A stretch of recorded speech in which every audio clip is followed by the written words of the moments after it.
অনেক লোক কেন পড়িয়া যায় অটোরিকশা এই শহরে এখন গলার কাটা হয়ে দাঁড়িয়েছে। অতিরিক্ত মানুষ, শব্দ দূষণ, বায়ু দূষণ এরকম থাকলে পরে আসলে ঢাকা শহরের অবস্থা ভালো হবে না।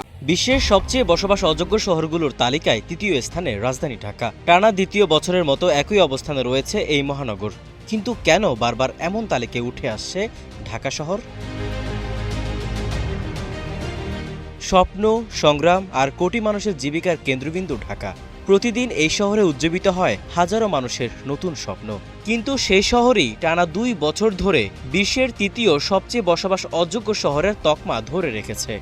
অতিরিক্ত মানুষ, শব্দ দূষণ, বায়ু দূষণ সবই দূষণের ভিতরেই আছে।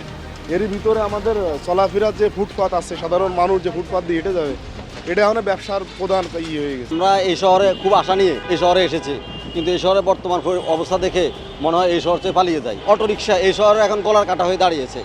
আমরা মনে করি এই শহরকে যদি বসবাসের যোগ্য করে তুলতে হয় তাহলে এগুলোকে মুক্ত করতে হবে। আমরা দিনকে দিন যদি আমরা এগুলো ইনক্রিজ না করতে পারি তাহলে এই শহরের সমস্যাগুলো সমাধান হবে না এবং পরবর্তী অল্প কিছুদিনের মধ্যেই এই শহর বসবাস অযোগ্য হিসেবে প্রমাণিত হবে।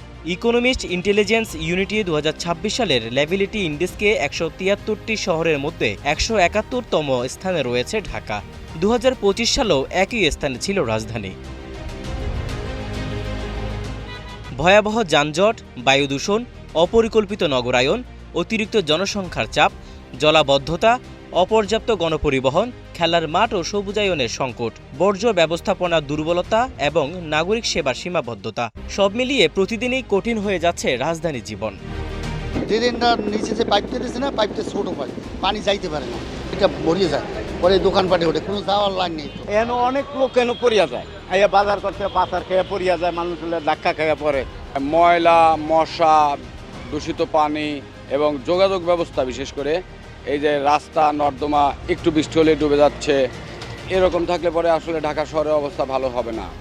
ফুটপাতের জন্য দোকানপাট বসলে গাড়ির জন্য মানুষজন হাঁটাচলা করতে পারে না, এমনকি রাস্তার এই ময়লার দুর্গন্ধে মানুষজন বাজারে ঠিক আসতে পারে না। এমন হালকা বৃষ্টি পরে পুরো এলাকা তলে যায়, এমন গলি যা আছে রাস্তা যানজট হয়ে যায়। যানজটের যে বিষয়টা রয়েছে আমাদের প্রচুর কর্মঘণ্টা এটা নষ্ট করে দিচ্ছে এবং আমরা অনেক ক্ষেত্রে জনগণও দেখা গেছে যে নিয়মগুলো মানি না। আমরা ময়লা যত্র ফেলে দেই, যে কোনো জায়গায় আমরা অপরিষ্কার করে ফেলি। সারা বিশ্বের মধ্যে আমরা কিন্তু এখন দ্বিতীয় জনসংখ্যার দিক থেকে একটা শহরে যেটা থাকে।